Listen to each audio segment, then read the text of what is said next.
Mon fils a passé l'anniversaire avec moi par obligation.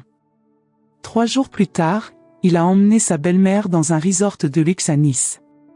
Ce que j'ai découvert sur la raison de cette préférence m'a laissé sans voix et a changé à jamais ma vision de ma propre famille. Je m'appelle Azélie Montpellier, j'ai 70 ans, et pendant des décennies j'ai pensé que j'étais juste une belle-mère ennuyeuse qui dérangeait mon fils. Mais la vérité que j'ai découverte sur pourquoi il préfère la mère de sa femme à moi est si dévastatrice que cela me fait encore mal rien que d'y repenser. Parce que parfois nous découvrons trop tard que nos erreurs ont coûté l'amour des personnes les plus importantes. C'était le 22 octobre, mon anniversaire, et le brouillard matinal couvrait notre ville d'Annecy comme un voile de tristesse. La vue du lac depuis ma fenêtre était obscurcie par cette brume grise qui semblait refléter l'état de mon cœur. Les feuilles d'automne tombaient silencieusement dans mon petit jardin, comme les années qui s'écoulaient entre mon fils et moi sans que nous puissions vraiment nous retrouver. Théodore est arrivé à 14 heures précises, comme il le faisait toujours, ponctuel, mais accomplissant clairement une obligation.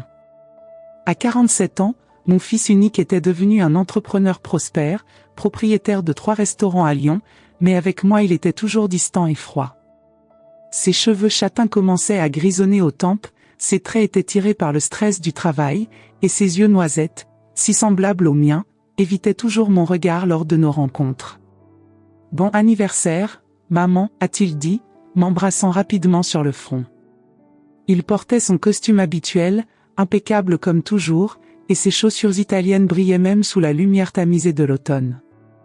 Il a apporté un bouquet de fleurs, beau, cher, mais sans aucune signification personnelle. Ce n'étaient pas les marguerites que j'ai toujours aimées, qu'il aurait dû connaître après tant de temps. « Merci, mon chéri », ai-je murmuré, prenant les fleurs avec des mains qui tremblaient légèrement. « Comment s'est passé le voyage depuis Lyon ?»« Bien, maman. La circulation était fluide aujourd'hui. » Nous nous sommes assis dans le salon, où les portraits de lui enfant contrastaient avec l'homme réservé devant moi. Sur la cheminée, des photos jaunies montraient un petit garçon aux yeux brillants, souriant librement, un sourire que je ne voyais plus depuis des années. Les meubles que j'avais choisis avec tant de soin semblaient maintenant témoins silencieux de la distance qui s'était creusée entre nous. « Tu veux du café ?» J'ai fait ta tarte aux pommes préférée, ai-je proposé, me levant déjà pour aller à la cuisine. « Juste un café, merci. Je ne peux pas rester très longtemps aujourd'hui. » Ces mots m'ont transpercé comme une lame. Même le jour de mon anniversaire, il avait hâte de partir. J'ai préparé le café dans ma petite cuisine, mes mains tremblant légèrement en versant l'eau chaude. Par la fenêtre, je pouvais voir les montagnes enneigées au loin, majestueuses et immuables, contrairement à la relation fragile avec mon fils. « Comment va Céleste ? Et les filles ?» ai-je demandé en revenant avec le plateau, tentant d'initier une vraie conversation. « Elles vont bien », a-t-il répondu sèchement, regardant son téléphone. Céleste Beaumont ne venait jamais, comme cela arrivait toujours. En 12 ans de mariage, elle n'avait assisté qu'à 3 de mes anniversaires. Leurs 2 filles, Margot et Élodie, 8 et 6 ans, me connaissaient à peine et m'appelaient « Madame » au lieu de « grand-mère ». Margot commence à bien jouer du piano, j'ai entendu dire. Oui, elle progresse. Et Élodie ? Elle aime toujours autant dessiner ? MMM. Chaque tentative de conversation tombait dans le vide. Théodore répondait par monosyllabes, ses doigts tapotant nerveusement sur la table de café que j'avais cirée spécialement pour sa visite. L'horloge murale tiquait bruyamment dans le silence pesant, marquant chaque seconde d'inconfort. J'ai vu que ton restaurant de la Pardieu a eu une excellente critique dans Le Progrès, ai-je tenté encore, me souvenant de l'article que j'avais découpé et gardé dans mon tiroir. Ah oui ? Je n'ai pas lu. C'était un article très élogieux. Il disait que ta cuisine moderne avec des touches traditionnelles était. Maman, excuse-moi, mais j'ai vraiment un dîner important ce soir. Nous avons des investisseurs potentiels. Toujours la même excuse. Toujours quelque chose de plus important que de passer du temps avec sa mère. J'ai regardé la tarte aux pommes intacte sur la table, celle que j'avais passé la matinée à préparer avec ses ingrédients préférés, cannelle de Ceylan, pommes Granny Smith, pâte brisée maison comme sa grand-mère lui avait appris à aimer. Bien sûr, mon chéri. Je comprends. Mais je ne comprenais pas. Je ne comprenais pas pourquoi mon propre fils me traitait comme un fardeau. Pourquoi chaque visite ressemblait à une corvée qu'il devait accomplir. Pourquoi ses yeux ne s'illuminaient jamais quand il me voyait, contrairement à ce que je voyais quand il regardait ses amis ou même ses clients dans les photos de ses réseaux sociaux. Il s'est levé après exactement 1h45, j'avais regardé l'horloge discrètement. Même pas 2 heures complètes pour le 70e anniversaire de sa mère. Merci pour le café, maman. Et désolé de partir si tôt. Ce n'est rien, Théodore. Je sais que tu es occupé. Il m'a embrassé sur les 2 joues, un baiser protocolaire et froid, puis il est parti en me laissant seul avec le silence assourdissant de ma maison vide. J'ai regardé par la fenêtre sa Mercedes noire disparaître au coin de la rue, emportant avec elle mon espoir d'avoir enfin une vraie conversation avec mon fils. Cette nuit-là, je suis resté éveillé, fixant le plafond de ma chambre. Les ombres dansaient sur les murs pendant que je repensais à chaque moment de cette visite décevante. Avais-je dit quelque chose de mal? Avais-je été trop insistante? Pourquoi était-il si pressé de partir? 3 jours plus tard, un mercredi matin gris et humide, j'arrosais mes géraniums dans le petit jardin derrière la maison. L'air automnal était frais et piquant, et les dernières roses de la saison luttaient contre le froid qui s'installait. C'est alors que j'ai entendu la voix animée de Madame Rousseau, ma voisine de 65 ans, qui parlait au téléphone dans son jardin adjacent. Oh, oui! Quel fils merveilleux! Théodore a emmené sa belle-mère dans ce resort 5 étoiles à Nice. 3 jours complets. Imagine la chance qu'a la mère de Céleste. Il paraît qu'ils ont visité Monaco aussi, et qu'il lui a offert un dîner dans ce restaurant étoilé sur la promenade des Anglais. L'arrosoir a glissé de mes mains et s'est écrasé sur les pavés avec un bruit métallique qui a résonné dans tout le jardin. Mon cœur s'est mis à battre de façon désordonnée, si fort que j'avais l'impression qu'il allait exploser dans ma poitrine. Mes jambes sont devenues faibles et j'ai dû m'appuyer contre le mur de pierre pour ne pas tomber. Théodore avait emmené la mère de Céleste en voyage? 3 jours entiers, quand il n'arrivait même pas à rester 2 heures avec moi le jour de mon anniversaire? Et pas n'importe où, dans un resort de luxe, avec des dîners raffinés et des excursions à Monaco? Je suis rentré dans la maison en chancelant, mes mains tremblant violemment. La cuisine familière semblait soudain étrangère, comme si je la voyais pour la première fois. J'ai pris mon téléphone avec des doigts qui refusaient de m'obéir et j'ai appelé ma sœur Geneviève, qui habitait à Lyon. Geneviève, ai-je chuchoté, ma voix à peine audible. Tu savais que Théodore avait emmené Madame Beaumont à Nice? Ah oui. Il m'en a parlé hier quand il est passé au magasin. Il était tellement enthousiaste, Azélie. Il m'a dit qu'elle avait toujours rêvé de voir la Côte d'Azur et qu'il voulait lui offrir cette expérience. Il m'a montré des photos sur son téléphone, ils avaient l'air si heureux ensemble. Il riait aux éclats en me racontant comment elle avait insisté pour goûter tous les parfums de glace chez Fenocchio. J'ai raccroché le téléphone, incapable d'en entendre davantage.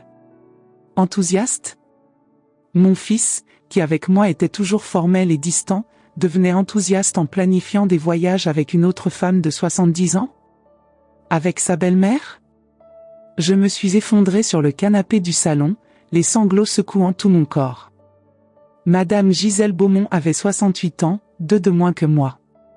Elle était veuve, comme moi, mais contrairement à moi, elle semblait avoir conquis le cœur de mon propre fils d'une manière que je n'avais jamais réussi à faire. Les heures suivantes ont été un brouillard de douleur et de confusion. Je me suis mise à repenser à chaque interaction entre Théodore et moi au cours des dernières années. Chaque visite écourtée, chaque conversation superficielle, chaque excuse pour partir tôt. Pendant ce temps, il riait aux éclats avec sa belle-mère, planifiait des voyages surprises pour elle, passait des jours entiers en sa compagnie. Que avait-elle que je n'avais pas? Qu'est-ce qui la rendait si spéciale à ses yeux?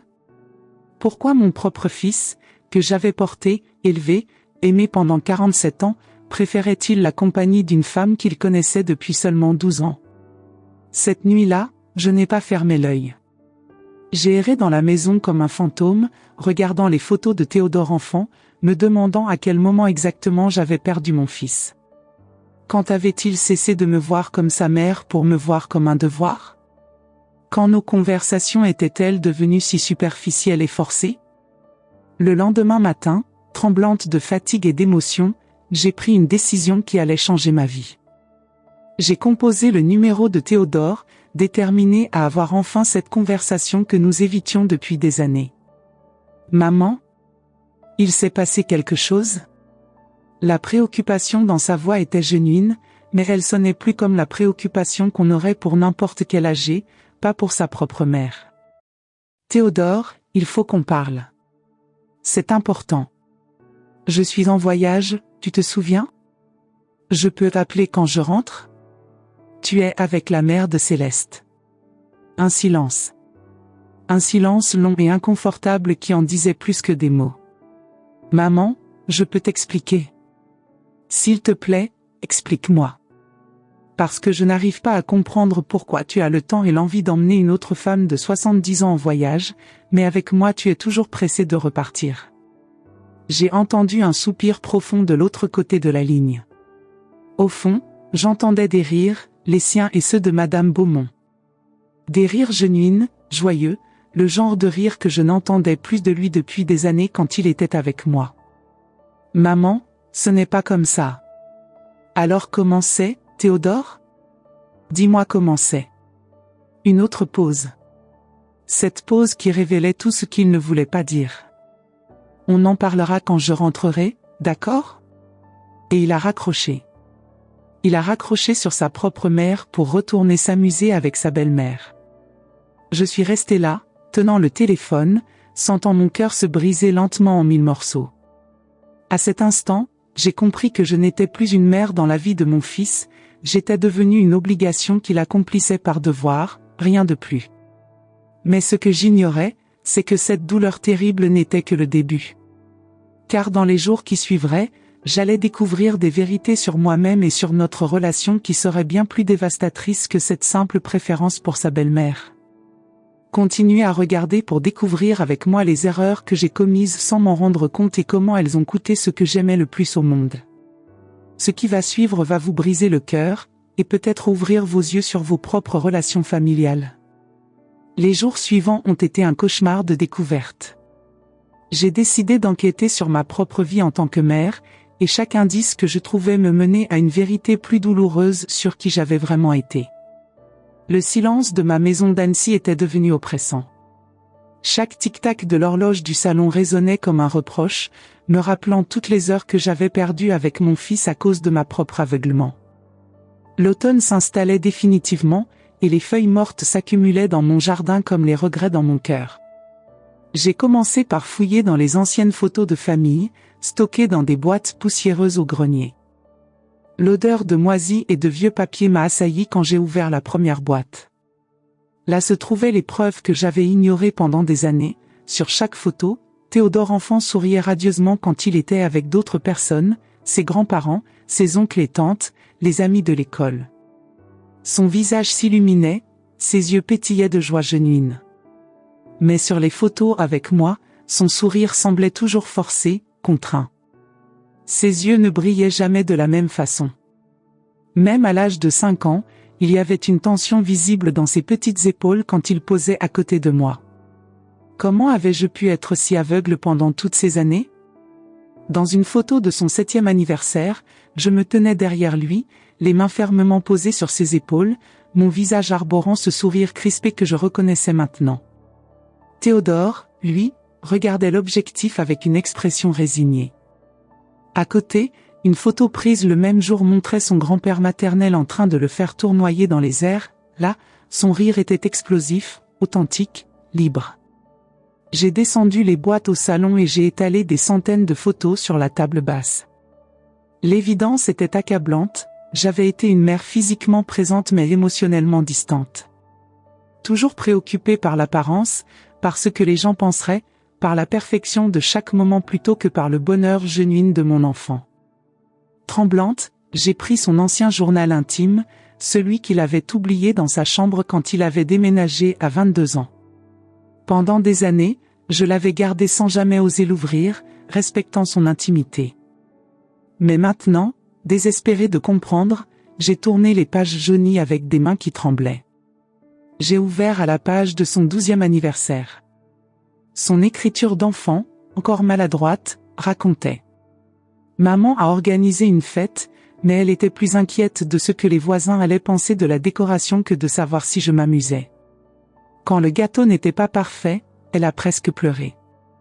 Parfois j'aimerais qu'elle soit comme la maman de Pierre, qui le laisse salir la maison et qui rit avec lui. Maman ne rit jamais vraiment. Elle sourit, mais c'est différent. Mon cœur s'est serré si fort que j'ai eu mal à respirer. J'ai continué à lire, chaque page révélant une nouvelle blessure que j'avais infligée sans m'en rendre compte. J'ai eu 8 en mathématiques et je l'ai dit à maman tout excitée. Elle a dit « Pourquoi pas 10 ? Tu ne t'es pas assez efforcé. » La maman de Jean a fait la fête quand il a eu 6. Je ne sais pas pourquoi maman n'est jamais satisfaite de moi. J'ai l'impression que quoi que je fasse, ce n'est jamais assez bien. Les larmes ont commencé à couler sur les pages jaunies, tachant l'encre bleue de ces mots d'enfant. Comment n'avais-je pas vu? Comment avais-je pu être si aveugle à la souffrance de mon propre fils? Une autre entrée, quelques mois plus tard. Je me suis blessé au genou en jouant au football. Maman m'a emmené chez le médecin, mais sur le chemin elle n'a fait que parler de comment je devrais faire plus attention, que je fais toujours les choses sans réfléchir. Ça m'a fait plus mal d'entendre ça que la blessure. Grand-papa aurait dit « ça arrive, mon bonhomme » et il m'aurait fait rire. Maman me fait jamais rire quand j'ai mal. J'ai fermé le journal, incapable de continuer.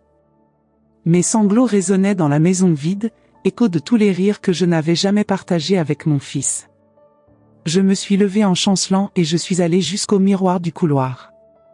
La femme qui me regardait avait le visage de la critique perpétuelle, de l'insatisfaction constante. Ses lèvres étaient pincées par des années de désapprobation, ses yeux ternés par l'habitude de voir toujours ce qui n'allait pas plutôt que ce qui allait bien. Quand étais-je devenue cette femme? Quand avais-je cessé d'être une mère aimante pour devenir une correctrice permanente? Les souvenirs ont commencé à remonter, clairs et douloureux. Je me revoyais rectifier sa posture à table, corriger sa grammaire au milieu de ses histoires enthousiastes, refaire son lit parce qu'il n'était pas assez bien fait. Chaque geste d'amour était empoisonné par ma manie du perfectionnisme. J'ai appelé ma sœur Geneviève, cette fois avec une question différente. Ma voix tremblait quand elle a décroché. Geneviève, sois honnête avec moi. Comment j'étais comme mère quand Théodore était petit? Ma sœur a hésité. Je pouvais entendre sa respiration à l'autre bout du fil, pesant ses mots. Azélie, pourquoi tu me demandes ça? S'il te plaît, j'ai besoin de connaître la vérité. Toute la vérité. Un long soupir. Tu voulais toujours que tout soit parfait. La maison, Théodore, les repas, ses notes à l'école. Je me souviens qu'il venait jouer chez moi et il semblait plus détendu, plus lui-même. Il riait plus facilement, il osait faire des bêtises sans avoir peur. Est-ce que je faisais quelque chose de mal? Pas mal, ma sœur. Mais tu étais toujours tendue, toujours en train de corriger. Quand il faisait quelque chose de bien, tu pensais déjà à ce qui pourrait être mieux. Quand il faisait quelque chose de mal, tu lui expliquais en détail où il s'était trompé. Tu ne le laissais jamais juste être un enfant. J'essayais de bien l'éduquer. Je sais, Azélie. Mais parfois l'éducation devient de la pression excessive. Et la pression excessive éloigne les gens, même ceux qu'on aime le plus. Tu étais comme maman avec nous, tu te souviens? Toujours à nous corriger, jamais satisfaite. Cette révélation m'a frappé comme un coup de poing. Maman. Notre mère, Louise Moreau, avait été exactement comme ça avec nous. Exigeante, perfectionniste, jamais satisfaite. J'avais grandi en essayant désespérément de lui plaire, et j'avais reproduit le même schéma avec Théodore sans même m'en rendre compte. Geneviève, est-ce que tu penses qu'il m'en veut? Il ne t'en veut pas, Azélie. Mais il a appris à se protéger. À ne pas s'attendre à ton approbation inconditionnelle. C'est pour ça qu'il est distant. Ce n'est pas de la méchanceté, c'est de l'autoprotection. Après avoir raccroché, je suis restée assise dans mon salon, entourée des photos éparpillées qui témoignaient de mes échecs. Le vent d'automne faisait claquer les volets, et j'ai réalisé que ce bruit me rappelait les claquements de langue désapprobateurs que je faisais constamment quand Théodore était enfant. J'ai repensé à Madame Beaumont. Que avait-elle que je n'avais pas? Pourquoi Théodore arrivait-il à rire avec elle d'une façon qu'il n'avait jamais réussi avec moi? Dans un élan de courage désespéré, j'ai décidé de faire quelque chose d'inédit, j'ai appelé Céleste, ma belle-fille. Mon cœur battait si fort que j'avais peur qu'elle l'entende à travers le téléphone. Céleste, c'est moi, Azélie. Est-ce qu'on peut parler? Bien sûr, Madame Montpellier. Que se passe-t-il? Sa voix était prudente, polie mais distante. Même après 12 ans, elle m'appelait encore Madame Montpellier et non belle-maman. Je veux comprendre, pourquoi Théodore est si proche de ta mère? Un silence gêné s'est installé. Je pouvais presque entendre Céleste chercher les bons mots, ce qui ne blesserait pas trop. Madame Montpellier, S'il te plaît, sois honnête avec moi. J'ai besoin de comprendre. Céleste a respiré profondément. Ma mère, elle l'accepte comme il est. Quand il raconte des choses sur son travail, elle écoute sans juger. Quand il fait une erreur, elle dit que ça fait partie de la vie. Elle rit de ses blagues, même les mauvaises.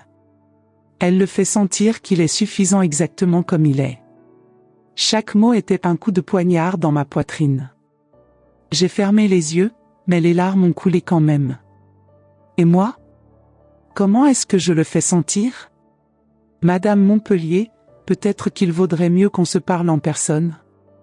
S'il te plaît, Céleste. J'ai besoin d'entendre la vérité.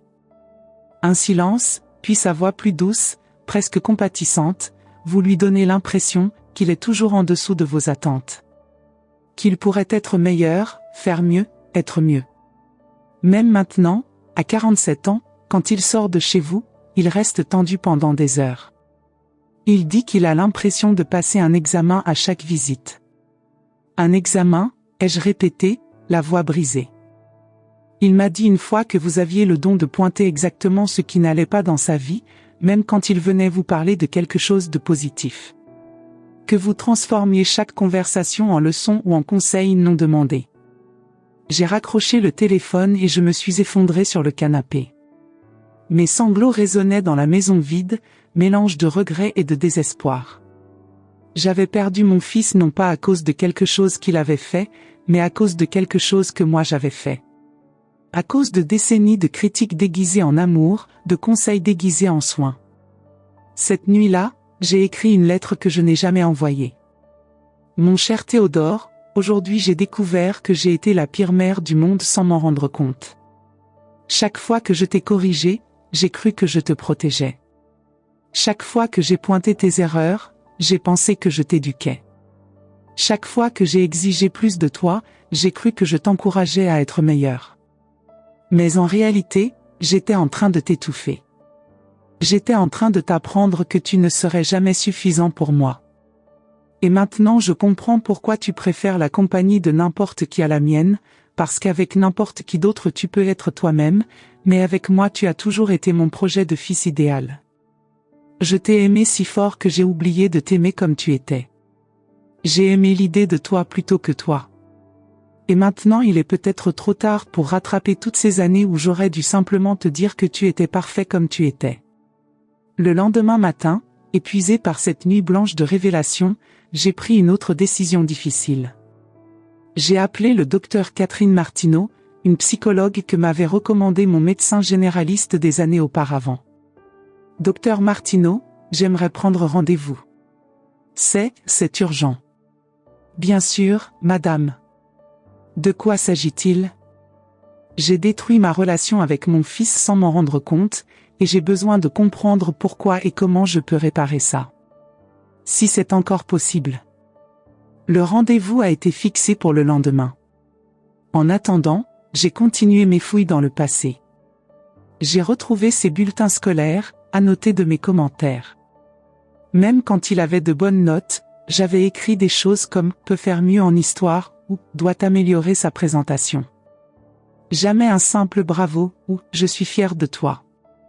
J'ai trouvé des dessins qu'il m'avait offerts quand il était petit. Sur chacun, il avait écrit « pour maman » avec des cœurs. Je me souvenais maintenant de ma réaction, j'avais toujours trouvé quelque chose à corriger. Les arbres ne sont pas bleus, chérie, tu as oublié les fenêtres sur la maison. Jamais je n'avais simplement dit « c'est magnifique, merci mon amour ». Dans une boîte, j'ai trouvé toutes les cartes de fête des mères qu'il m'avait faites à l'école. Les premières, vers 6 à 7 ans, débordaient d'amour. Ma maman est la plus belle du monde, ma maman fait les meilleurs gâteaux. Mais au fil des années, les messages sont devenus plus neutres, plus distants, bonne fête maman, puis simplement son nom signé au bas d'une carte achetée. J'ai vu l'évolution de ses sentiments pour moi tracés dans ces petits mots d'enfant. Comment un amour si pur et si total s'était-il transformé en politesse distante? Le docteur Martineau m'a reçu dans son cabinet lumineux du centre-ville d'Annecy. C'était une femme d'une 50aine d'années, aux cheveux gris coupés au carré, avec des yeux bienveillants derrière des lunettes fines. « Racontez-moi ce qui vous amène, Madame Montpellier. » J'ai tout déballé. L'anniversaire raté, le voyage avec sa belle-mère, mes découvertes sur moi-même. Elle m'écoutait attentivement, prenant quelques notes, hochant la tête de temps en temps. « Azélie, vous avez grandi en croyant que l'amour signifie la correction constante. Que s'occuper de quelqu'un signifie pointer ses défauts. Qu'être une bonne mère signifie ne jamais être satisfaite de son enfant. Mais comment est-ce que je change ça après tant d'années? En commençant aujourd'hui. Chaque fois que vous sentirez l'envie de critiquer, demandez-vous, est-ce que ça va rapprocher ou éloigner mon fils de moi? Chaque fois que vous voudrez donner des conseils non demandés, demandez-vous, est-ce qu'il veut mon opinion ou mon soutien? Et s'il est trop tard? S'il ne me laisse plus jamais revenir dans sa vie? Le docteur Martineau s'est penché vers moi. Azélie, il continue à venir vous voir pour vos anniversaires. Il vous appelle encore « maman ». Il n'a pas coupé les ponts.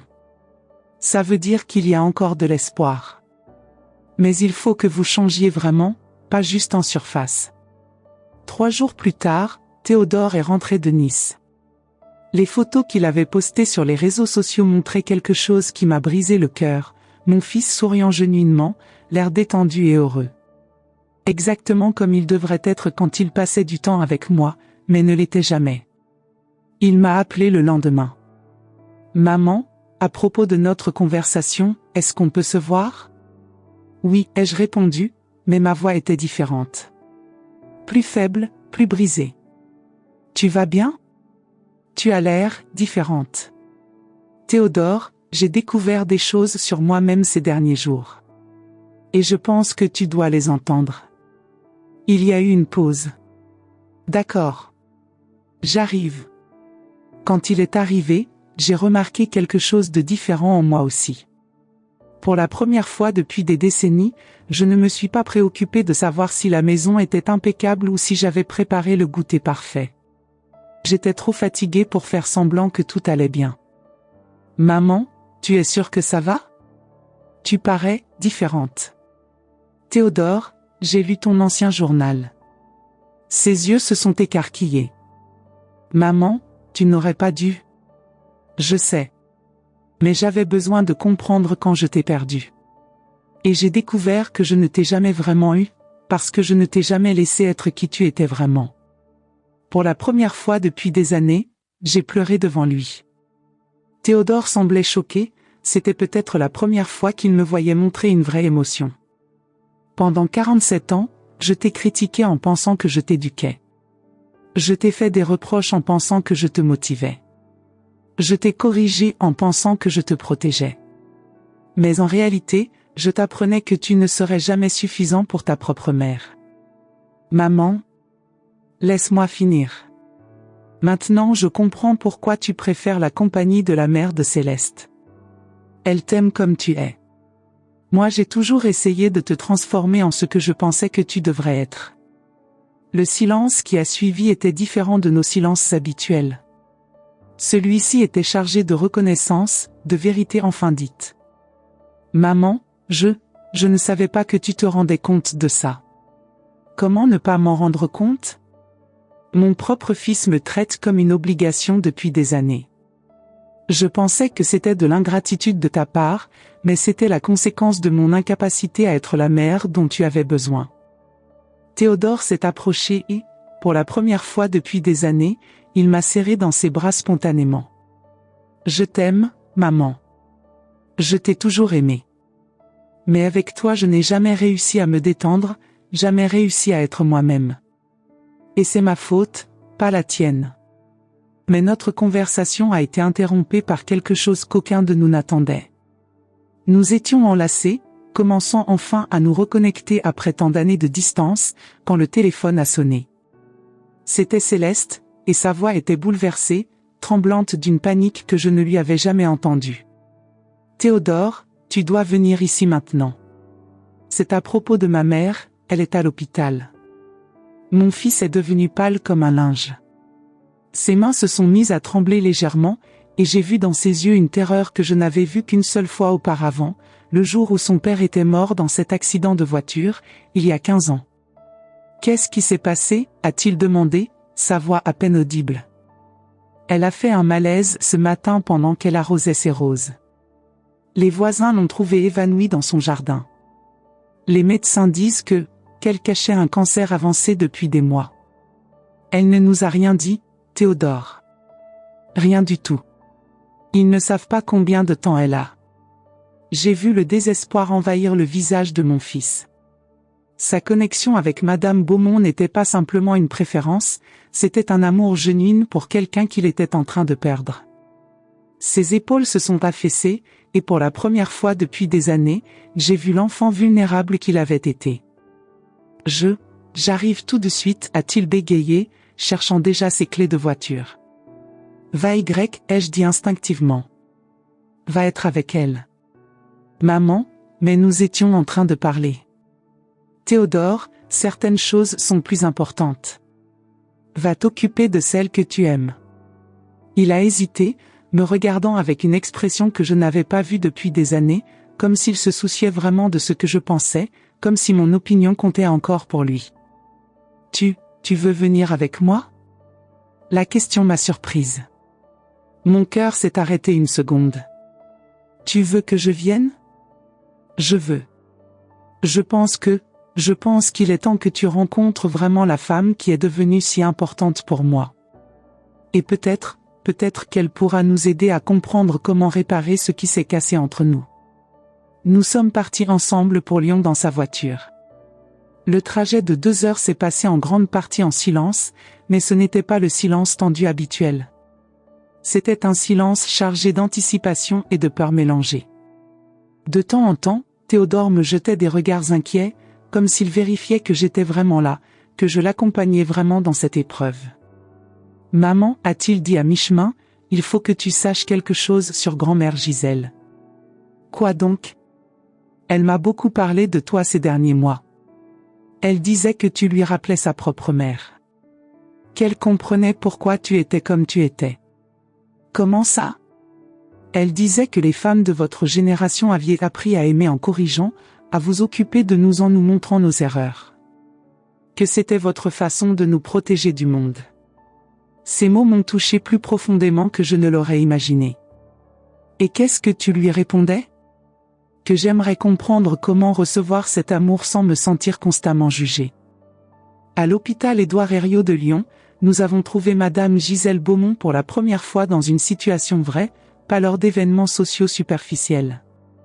Elle était dans une chambre privée au 3e étage, entourée de machines qui bipaient doucement. Ses cheveux gris, habituellement impeccablement coiffés, étaient épars sur l'oreiller blanc. Elle était pâle, mais ses yeux ont brillé quand elle a vu Théodore entrer. « Mon cher garçon, a-t-elle dit, tendant sa main fragile. Tu es venu. »« Bien sûr que je suis venu, grand-mère, a-t-il répondu, utilisant ce surnom affectueux que je ne l'avais jamais entendu utiliser pour moi. J'ai observé leur interaction et j'ai enfin compris. Ce n'était pas qu'elle était meilleure que moi, c'était qu'elle offrait quelque chose que je n'avais jamais offert, une acceptation inconditionnelle.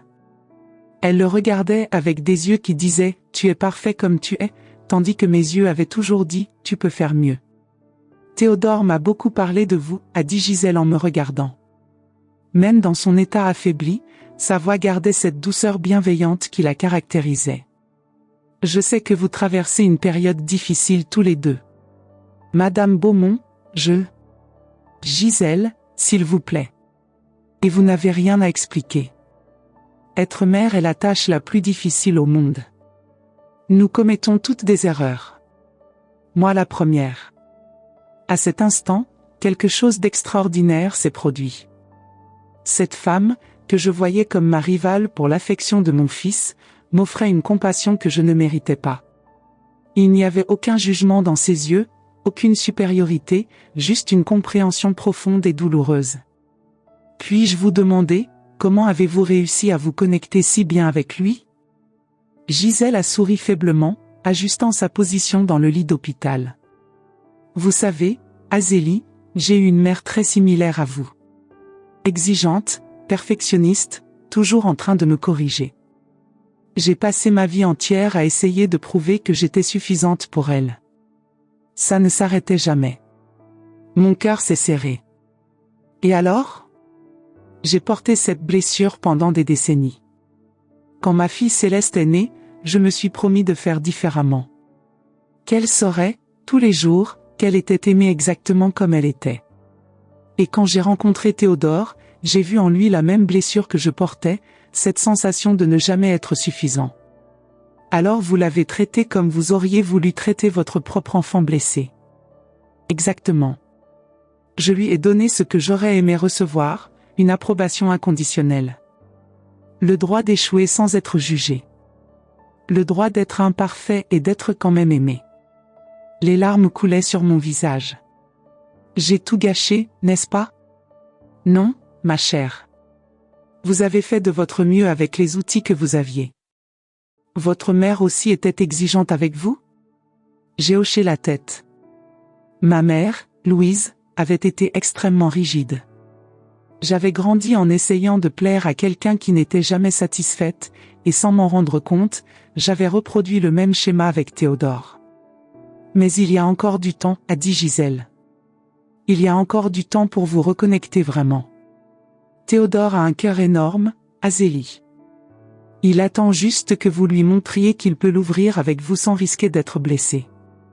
Dans les jours suivants, tandis que Gisèle luttait contre le cancer, quelque chose de beau a commencé à se produire.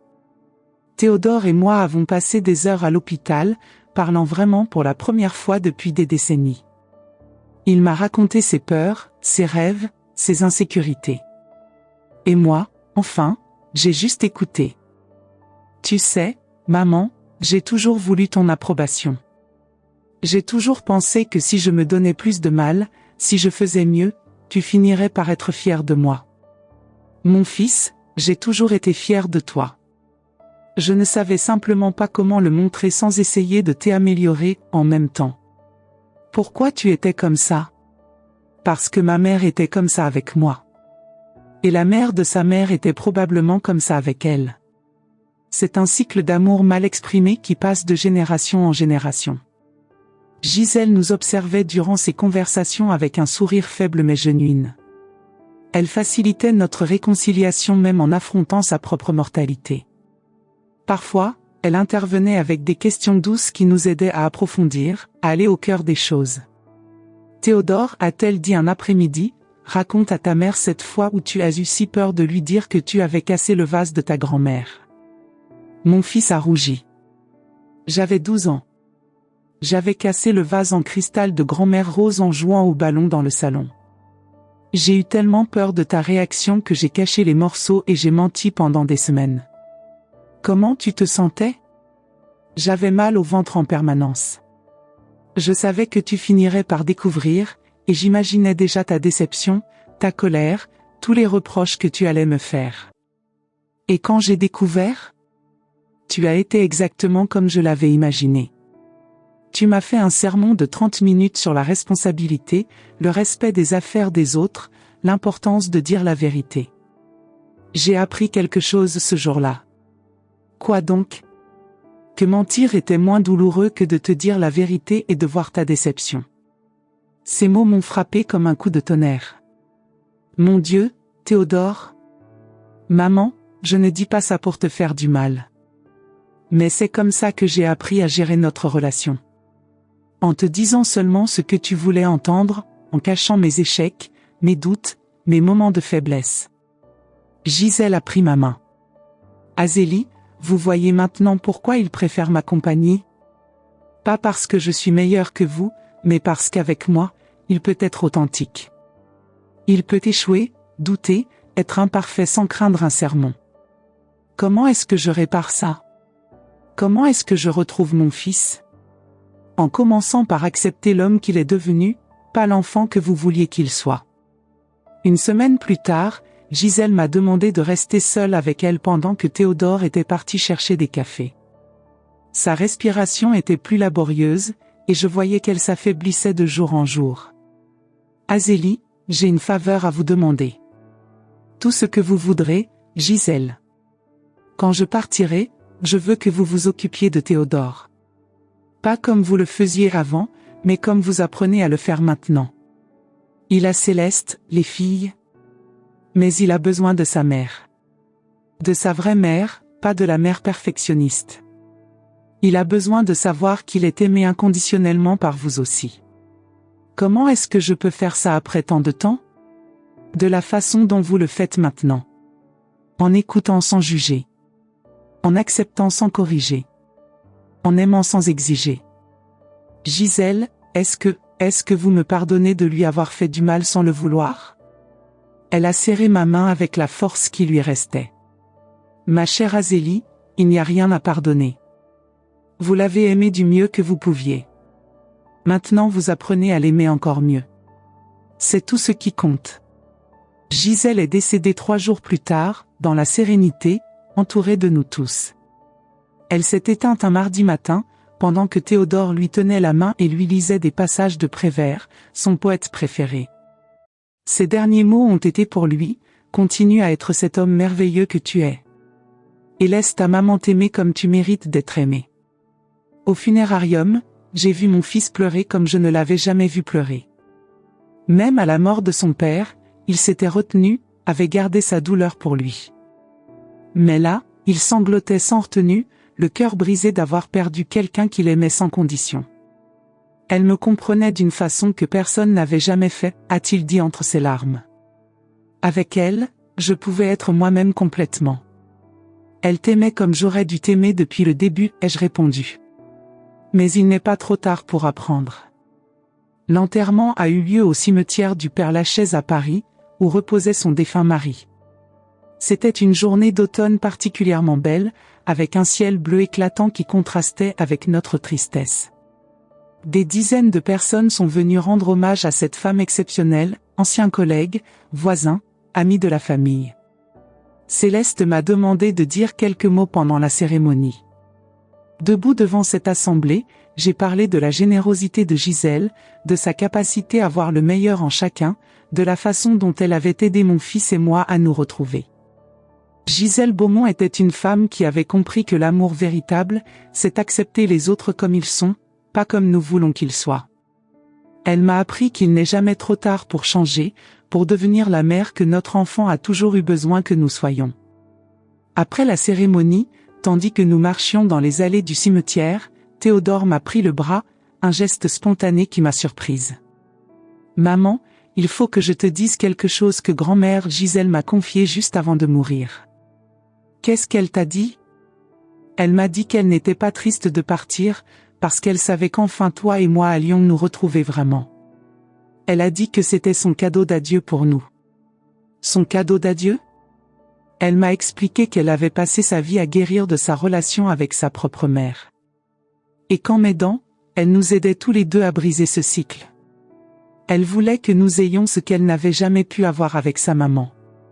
Cette révélation m'a bouleversée.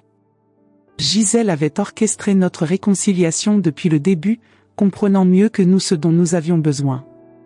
Ce soir-là, dans ma chambre d'hôtel parisienne, j'ai trouvé une enveloppe que Céleste avait glissée sous ma porte. C'était une lettre de Gisèle, écrite quelques jours avant sa mort. Chère Azélie, si vous lisez ceci, c'est que mon heure est venue. Ne soyez pas triste pour moi, j'ai eu une vie bien remplie, et mes derniers mois ont été illuminés par l'amour de votre fils. Je voulais vous dire que Théodore vous aime profondément, même s'il ne sait pas toujours comment vous le montrer. Il porte en lui cette blessure de ne pas se sentir suffisant, mais il porte aussi tout l'amour que vous lui avez donné, même imparfaitement. Vous avez une seconde chance maintenant. Utilisez-la. Montrez-lui l'amour inconditionnel que vous avez toujours eu pour lui mais que vous ne saviez pas exprimer. Il n'est jamais trop tard pour devenir la mère dont votre enfant a besoin. Prenez soin de notre Théodore. Il a maintenant 2 mères, une qui l'aime du ciel, et une autre qui apprend enfin à l'aimer sur terre. Avec toute mon affection, Gisèle. PS, dans le tiroir de ma commode, j'ai laissé quelque chose pour vous. Céleste vous le donnera quand vous serez prête. Le lendemain, avant de repartir à Annecy, Céleste m'a remis une petite boîte en velours. À l'intérieur, il y avait une broche ancienne en forme de cœur, avec une petite carte. Cette broche appartenait à ma grand-mère, qui me l'avait donnée en me disant qu'elle symbolisait l'amour maternel véritable. Je vous la transmets maintenant, avec l'espoir que vous saurez la porter avec tout l'amour que mérite Théodore. En retournant à Annecy avec mon fils, quelque chose avait définitivement changé entre nous. Nous parlions vraiment, sans cette tension habituelle.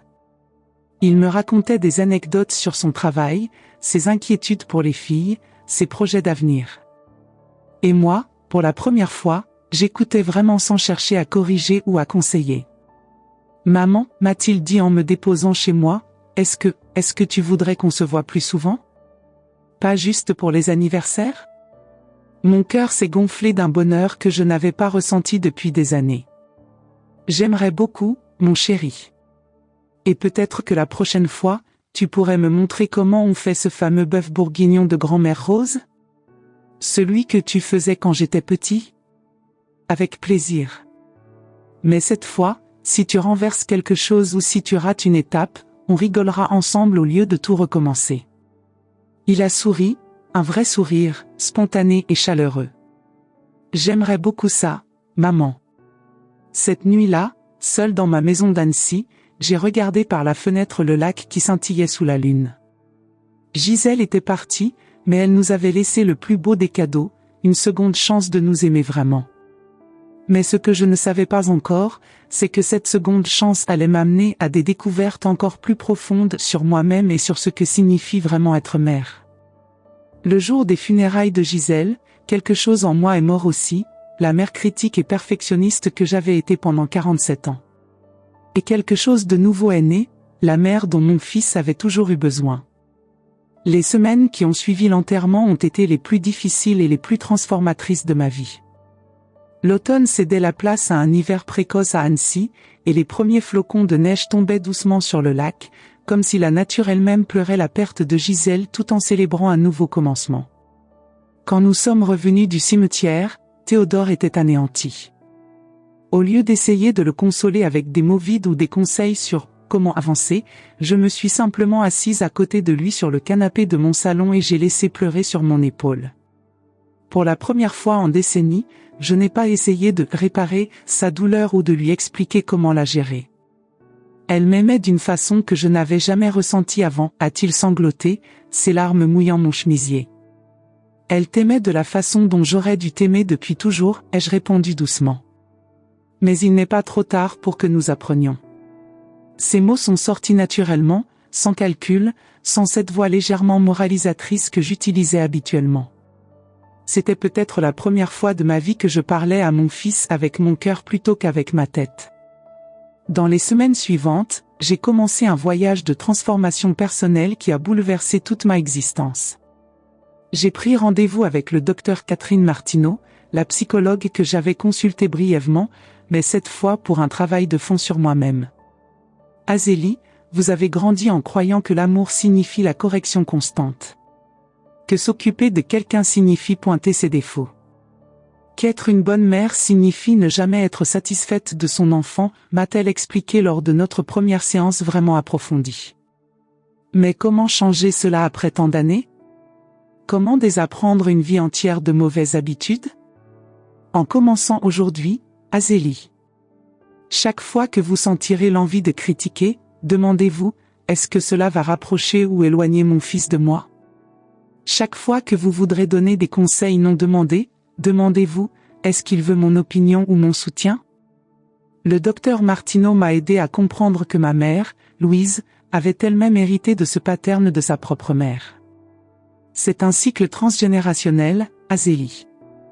Votre arrière-grand-mère a probablement appris à aimer de cette façon pendant la guerre, quand la survie dépendait de la discipline stricte. Mais vous pouvez briser ce cycle. J'ai commencé petit, très petit. Quand Théodore m'a appelé la première fois après les funérailles pour me raconter sa journée de travail, au lieu de suggérer des améliorations ou de pointer les problèmes potentiels, j'ai simplement dit, ça sonne compliqué, mon chéri. Comment tu te sens par rapport à tout ça? Le silence qui a suivi était presque palpable. Puis sa voix, surprise, tu veux savoir comment je me sens? Oui, Théodore. Tes sentiments m'importent plus que les solutions. Waouh. Je suis stressée, maman. Vraiment stressée. J'ai peur de prendre de mauvaises décisions pour le restaurant. C'est normal d'avoir peur quand on prend des décisions importantes. Tu es un homme intelligent, tu trouveras la bonne voie. Tu ne vas pas me dire ce que je devrais faire? Non, mon fils. Tu es adulte, tu sais ce qui est bon pour toi. Je suis juste là pour t'écouter si tu en as besoin. Ce soir-là, pour la première fois depuis des années, Théodore m'a rappelé. Juste pour continuer notre conversation. Pas par obligation, mais par envie. Les changements étaient graduels, mais perceptibles. Théodore a commencé à m'appeler plus souvent. Ses visites sont devenues plus longues. Et pour la première fois en décennies, j'ai vu mon fils se détendre en ma présence. Un mois après les funérailles, il est arrivé chez moi un dimanche matin sans prévenir. J'étais en robe de chambre, mes cheveux en désordre, sans maquillage. Normalement, j'aurais paniqué et j'aurais fait des excuses sur mon apparence. Mais quelque chose avait changé en moi. Bonjour mon chéri, ai-je dit simplement. Tu veux un café? Tu ne t'excuses pas de ne pas être présentable, a-t-il demandé, l'air surpris. Théodore, tu es mon fils. Tu m'as vu bien pire quand tu étais petit et que tu avais la grippe au milieu de la nuit. Pourquoi je m'excuserais d'être naturel avec toi? Il a souri, un sourire que je n'avais pas vu depuis ses 8 ans. J'aime te voir comme ça, maman. Plus humaine. Nous avons passé 3 heures à table ce matin-là. Il m'a parlé de ses peurs en tant que père, de ses doutes sur ses compétences en affaires, de sa tristesse encore vive après la mort de Gisèle. Et moi, pour la première fois, j'ai juste écouté et soutenu. Tu sais, maman, grand-mère Gisèle m'a dit quelque chose peu avant de mourir. Qu'est-ce qu'elle t'a dit? Que tu l'avais toujours aimé, mais que tu ne savais pas comment le montrer sans essayer de le corriger en même temps. Qu'elle voyait dans tes yeux le même amour qu'elle ressentait pour moi, mais que tu avais appris à l'exprimer différemment. Et qu'est-ce que tu lui as répondu? Que j'aimerais apprendre à recevoir cet amour. Que j'aimerais que nous trouvions un nouveau langage, toi et moi. Ces mots m'ont ému aux larmes. Moi aussi, mon chéri. Plus que tout au monde. 3 mois après la mort de Gisèle, Théodore est arrivé chez moi avec une proposition qui m'a surprise et comblée. Maman, qu'est-ce que tu dirais si nous faisions un voyage ensemble? Juste nous deux? Un voyage? Où ça? À Nice. Je veux t'emmener aux endroits que j'ai visités avec grand-mère Gisèle. Je veux partager ces souvenirs avec toi aussi. Et peut-être créer de nouveaux souvenirs, juste à nous. Mon cœur s'est empli d'une émotion que je n'avais pas ressentie depuis des années. Mon fils voulait passer du temps avec moi par envie, pas par obligation. J'aimerais beaucoup, Théodore. Il y a une condition, maman. Laquelle? On ne planifie rien. On improvise. On se laisse surprendre. Comme des vrais voyageurs, pas comme des touristes avec un programme serré. L'ancienne Azélie aurait paniqué à l'idée de ne pas tout organiser. La nouvelle Azélie a souri. D'accord. Allons-y à l'aventure. À Nice, nous avons marché sur la promenade des Anglais tandis qu'il me racontait les conversations qu'il avait eues avec Gisèle à ce même endroit. Le soleil méditerranéen réchauffait nos visages, et pour la première fois depuis des décennies, je me sentais vraiment connectée à mon fils. Elle m'a dit que tu étais une bonne mère qui ne savait juste pas comment montrer son amour sans essayer de tout contrôler, m'a-t-il révélé en s'arrêtant près de l'hôtel Negresco. Et qu'est-ce que tu lui as répondu? Que je commençais à voir ça aussi. Que peut-être tu aimais tellement que tu avais peur de me laisser faire des erreurs. Nous nous sommes arrêtés dans un petit café près du marché aux fleurs, le même où il avait pris le petit déjeuner avec Gisèle. Le garçon, qui l'a reconnu, a demandé des nouvelles de la dame qui était avec vous la dernière fois.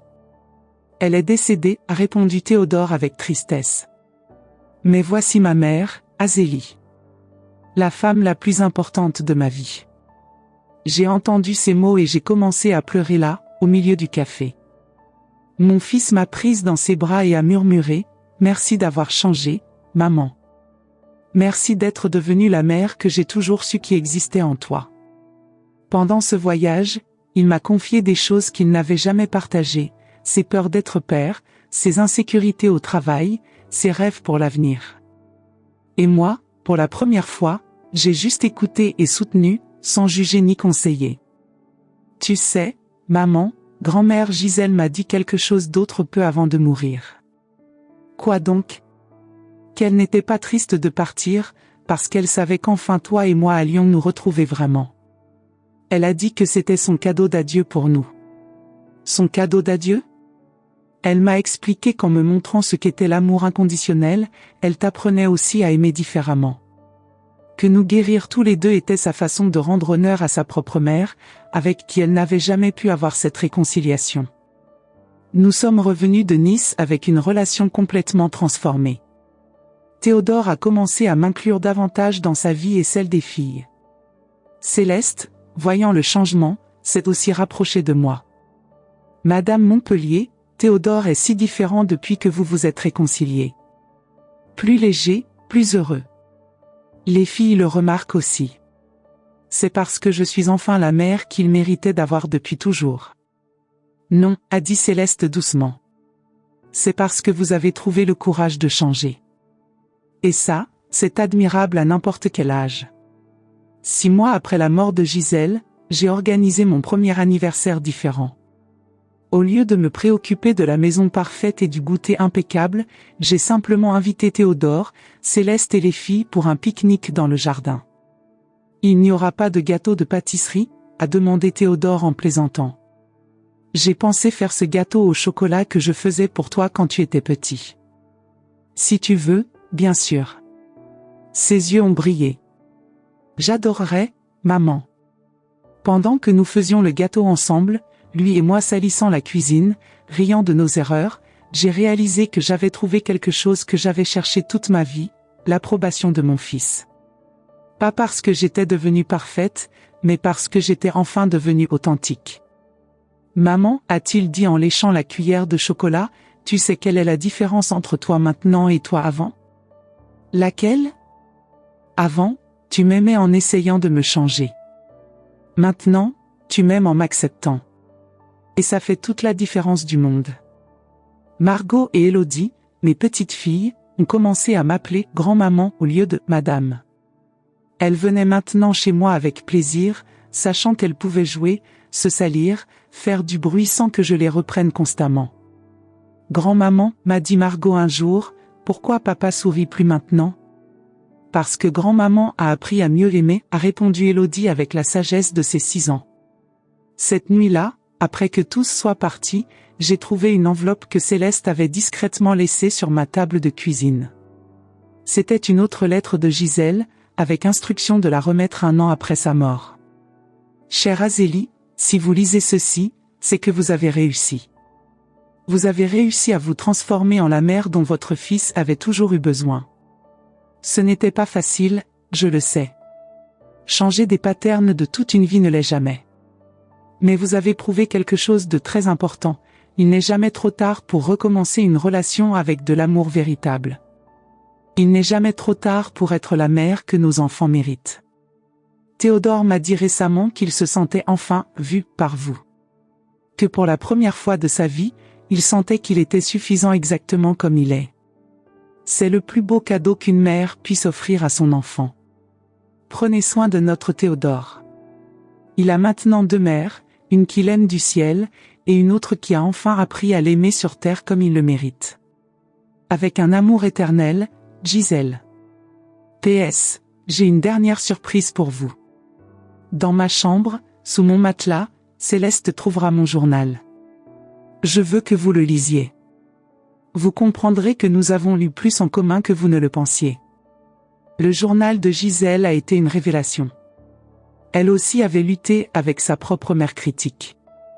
Elle aussi avait reproduit ses patterns avec Céleste au début. Mais elle avait eu le courage de changer quand Céleste avait 15 ans, après une dispute terrible qui avait failli les séparer définitivement. J'ai réalisé ce jour-là que j'étais en train de perdre ma fille de la même façon que j'avais perdu ma mère, écrivait-elle. J'ai décidé que le cycle s'arrêterait avec moi. Les dernières pages du journal parlaient de moi et de Théodore. Azélie me rappelle tellement la femme que j'étais avant de changer. Je vois dans ses yeux le même amour féroce pour son fils, mais aussi la même incapacité à l'exprimer sans le critiquer. Théodore souffre de la même blessure que Céleste souffrait, cette sensation de ne jamais être assez bien. Mais je vois aussi quelque chose de beau, l'amour est là, intact, juste mal exprimé. Il suffirait qu'Azélie apprenne un nouveau langage d'amour pour que tout change entre eux. C'est pour cela que je veux les aider. Parce que tout le monde mérite une seconde chance d'aimer et d'être aimé correctement. Aujourd'hui, 2 ans après cette découverte douloureuse sur ma relation avec mon fils, je peux dire que je suis une mère complètement différente. Pas parce que je suis devenue parfaite, mais parce que j'ai enfin compris qu'être mère ne signifie pas mouler nos enfants à notre image, c'est les aimer exactement comme ils sont. Théodore m'appelle presque tous les jours maintenant. Nos visites se sont transformées en retrouvailles que nous attendons avec impatience. Et quand il parle de moi à d'autres personnes, j'entends la fierté dans sa voix, pas parce que je suis une mère exemplaire, mais parce que je suis sa mère, et que cela suffit.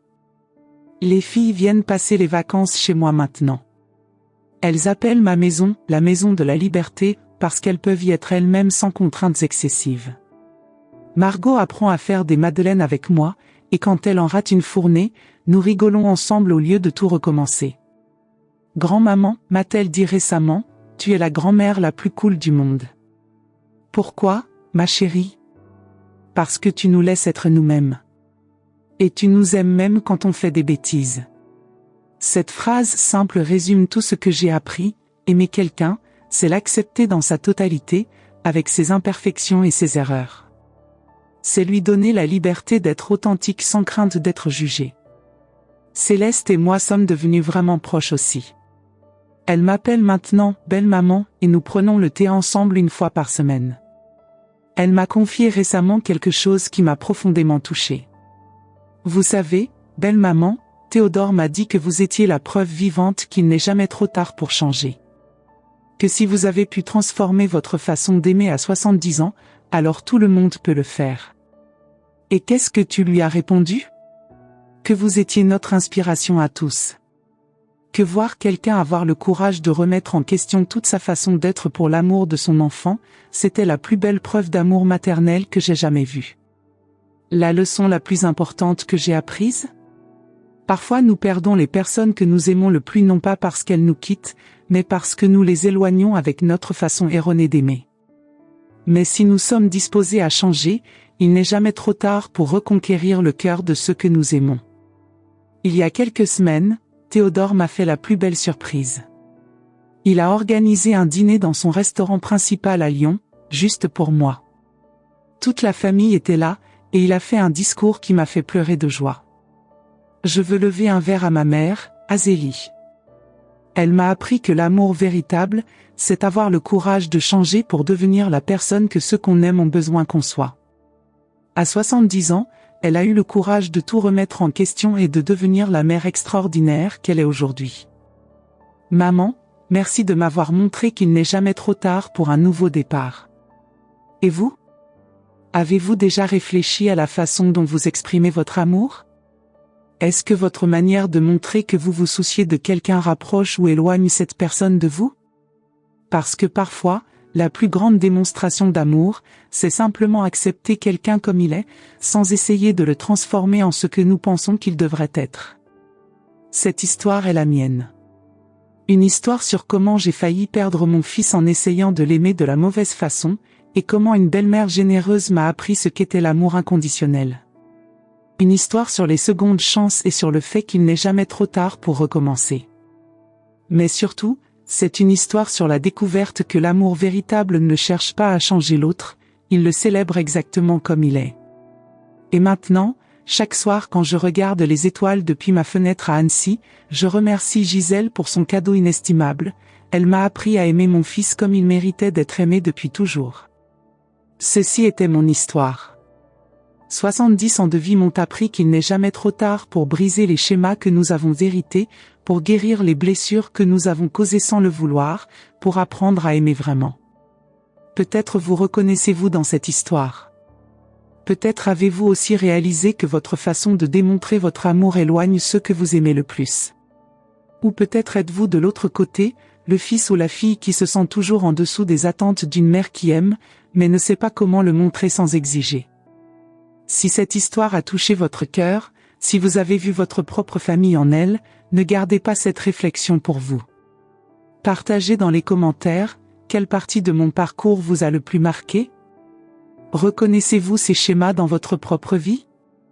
Avez-vous déjà vécu une transformation similaire ou luttez-vous encore pour briser d'anciens cycles?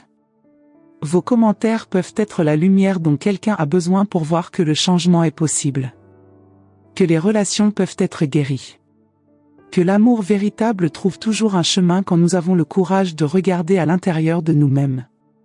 Et si cette histoire vous a fait réfléchir, si elle a planté une graine d'espoir dans votre cœur, abonnez-vous à cette chaîne. Ici vous trouverez plus d'histoires vraies de personnes comme nous, qui ont découvert que la vie nous offre toujours une seconde chance de bien faire. Parce qu'au final, nous voulons tous la même chose, aimer et être aimés comme nous sommes. Et cela, mon cher, n'est jamais impossible.